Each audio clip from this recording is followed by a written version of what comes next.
ग्राहक साथी 20 अप्रैल 2024 volume 4 number 41। E commerce प्लेटफॉर्मों को हेल्थ ड्रिंक लेबल का उपयोग बंद करने के निर्देश। ई कॉमर्स प्लेटफॉर्म माल्ट वाले पेय को स्वास्थ्य पेय कहना बंद करें।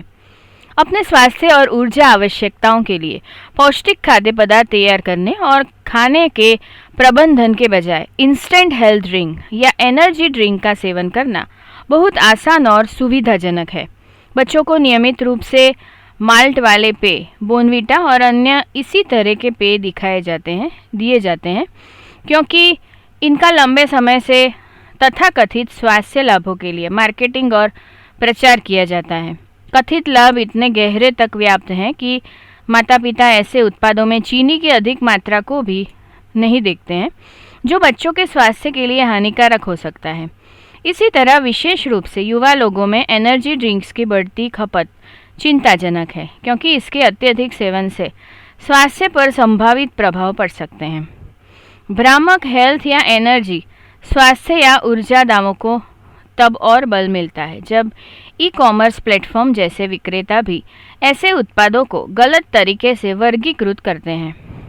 इसलिए ऐसे उत्पादों की प्रकृति और क्रियाशील फंक्शनल गुणों के बारे में स्पष्टता और पारदर्शिता बढ़ाने के लिए भारतीय खाद्य सुरक्षा और मानक प्राधिकरण FSSAI ने सभी ई कॉमर्स कंपनियों को डेयरी वाले, अनाज वाले या माल्ट वाले पेय पदार्थों को हेल्थ ड्रिंक या एनर्जी ड्रिंक के रूप में लेबलिंग बंद करने का निर्देश दिया है। इस सुधारात्मक कार्रवाई का उद्देश्य यह सुनिश्चित करना है कि उपभोक्ता भ्रामक जानकारी का सामना किए बिना अच्छी तरह से सूचित विकल्प चुन सकें। FSSAI ने स्पष्ट किया है कि हेल्थ ड्रिंक स्वास्थ्य पेय शब्द खाद्य कानूनों, खाद्य सुरक्षा और मानक अधिनियम 2006 और संबंधित नियमों विनियमों में परिभाषित नहीं है। इसके अलावा कानूनों के तहत एनर्जी ड्रिंक शब्द को विशेष रूप से केवल पानी आधारित फ्लेवर्ड पेय, कार्बोनेटेड और नॉन कार्बोनेटेड दोनों के लिए उपयोग करने की अनुमति है। FSSAI ने सभी ई कॉमर्स प्लेटफॉर्मों से यह सुनिश्चित करने को कहा है कि उनके द्वारा बेचे जाने वाले खाद्य उत्पादों को कानून द्वारा प्रदान की गई उचित श्रेणी में रखा जाए। गलत शब्दों का प्रयोग और उत्पादों का गलत वर्गीकरण उपभोक्ताओं को गुमराह कर सकता है। इस अंक में हम प्रयोगशाला परीक्षणों के आधार पर आपके कुछ पसंदीदा ग्रीष्मकालीन खाद्य पदार्थों और पेय पदार्थों में चीनी की मात्रा के बारे में जानकारी लाए हैं। इससे आप सूचित और स्वास्थ्यप्रद विकल्प चुन सकेंगे। चीनी के लिए RDA, राष्ट्रीय पोषण संस्थान NIN हैदराबाद द्वारा भारतीयों के लिए आहार दिशा निर्देश 2011 के मैन्युअल के अनुसार आसीन से मध्यम गतिविधि वाले वयस्कों के लिए संतुलित आहार के लिए चीनी के लिए प्रतिदिन सिफारिशी आहार भत्ता RDA 20 ग्राम से 30 ग्राम है। गर्मियों के खाद्य और पेय पदार्थों में अत्यधिक चीनी से सावधान रहें।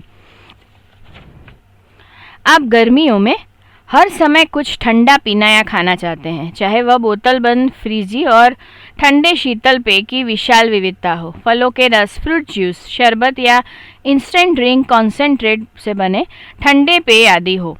इसके अलावा गर्मियों का मौसम आम का भी होता है और आमरस सभी की पसंद का भोजन है। पिछले कुछ समय से CERC ने ऐसे कई खाद्य पदार्थों और पेय पदार्थों का उनकी चीनी, नमक और फैट की मात्रा के लिए परीक्षण किया है ताकि यह पता लगाया जा सके कि उनका सेवन आपके लिए स्वस्थ है या नहीं। हम इनमें से कुछ उत्पादों की चीनी मात्रा के बारे में परीक्षण निष्कर्ष नीचे दे रहे हैं जो इस गर्मी में आपकी खरीद सूची में हो सकते हैं। पता करें कि इनका सेवन आपके और आपके परिवार के लिए स्वास्थ्यवर्धक है या नहीं। आमरस, हमने चीनी की मात्रा के लिए आमरस के 6 नमूनों का परीक्षण किया था। ब्रांडेड आमरस के 3 नमूने और खुले आमरस के 3 नमूने। आमरस के सभी नमूनों में चीनी की मात्रा अधिक पाई गई। सभी परीक्षण किए गए नमूनों में चीनी की मात्रा 100 ग्राम में 11.60 ग्राम और 18.38 ग्राम के बीच की थी। 2 ब्रांडेड आमरस के नमूनों में सबसे अधिक चीनी 100 ग्राम में 17.75 ग्राम और 18.38 ग्राम थी। ये मात्रा आसीन जीवन शैली के लिए चीनी के दैनिक RDA 20 ग्राम के करीब है।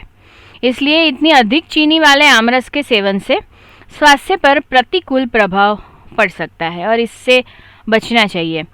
यह देखा गया कि ब्रांडेड आमरस के नमूनों में चीनी की मात्रा खुले नमूनों की तुलना में अधिक थी।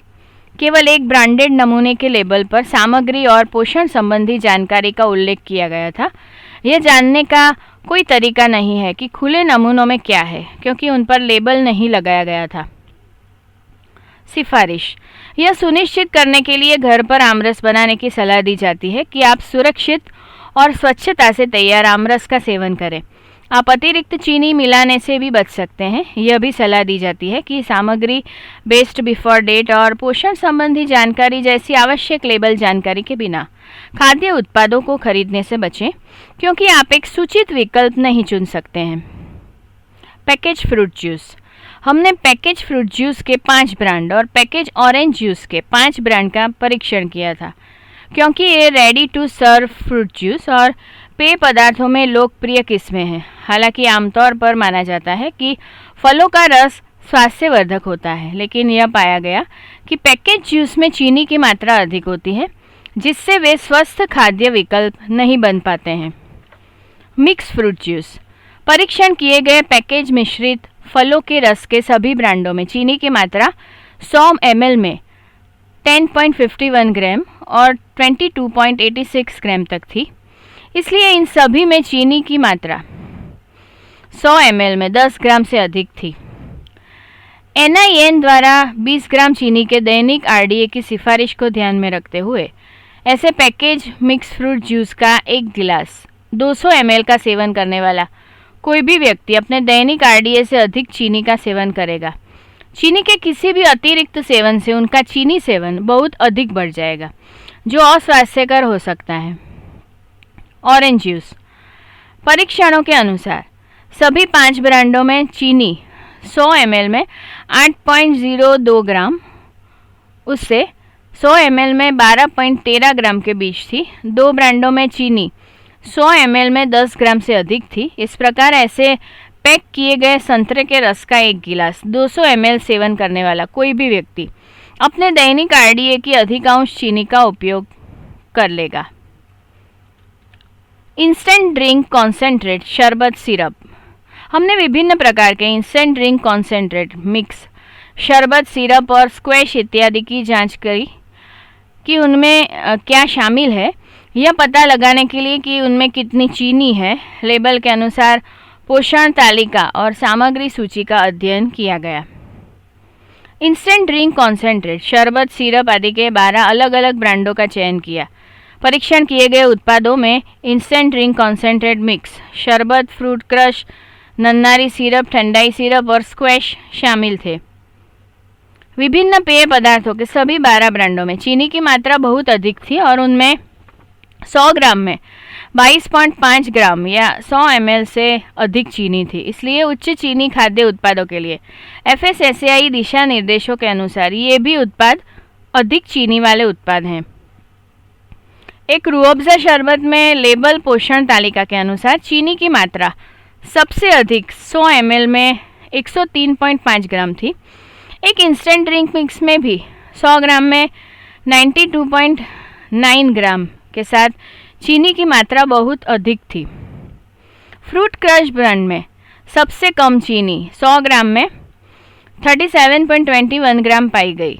एक नन्नारी सिरप ब्रांड में 100 ml में 58 ग्राम चीनी थी, जबकि एक नारंगी स्क्वैश में 100 ml में 52 ग्राम चीनी थी। स्टडी किए गए अन्य 7 उत्पादों में चीनी 100 ml में 68 ग्राम और 83.4 ग्राम तक थी। उपभोक्ताओं को सलाह: कोल्ड ड्रिंक कंसंट्रेट्स में चीनी की मात्रा चिंता का विषय है। एक उपभोक्ता के रूप में आपको हमेशा लेबल पर कुल चीनी मात्रा पर ध्यान देना चाहिए। यह सलाह दी जाती है कि आपको यह जानने के लिए हमेशा किसी भी पैकेज खाद्य उत्पाद पर पोषण संबंधी जानकारी की जांच करनी चाहिए कि क्या यह अधिक फैट, चीनी या नमक वाला भोजन है। जिन पैक में यह जानकारी न हो उन्हें खरीदने से बचें। संपादकीय टीम: अध्यक्ष CERC और टॉर्च प्रफुल्ल अमीन, अध्यक्ष CERS वॉल्टर विएरा, सीईओ और एग्जीक्यूटिव संपादक उदय मावानी, सह संपादक अनुषा अय्यर, रश्मि गोयल, संपादकीय सहायक Meena Bathvi. Address consumer education and research centre 802, ग्राहक सुविधा केंद्र साकार 2, एलिस ब्रिज पुलिस स्टेशन के पास, Ashram road, Ahmedabad 380006। Phone number 079-3533-7262। Email address complaints@cercindia.org। Helpline number 1800-233-0222। ध्वनि मुद्रण Shanta Mehta digital talking book library, Anjan Mandal, Vastrapur, Ahmedabad 380015। वांचन स्वर आनल दवे।